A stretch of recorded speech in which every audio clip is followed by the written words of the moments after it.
Bữa hai ba bốn năm sáu bảy tám chín mười một hai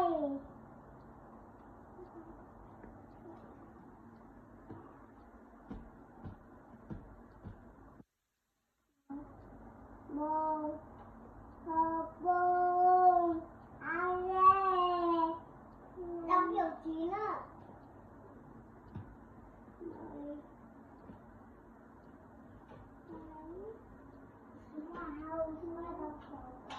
Nó có đọc to không?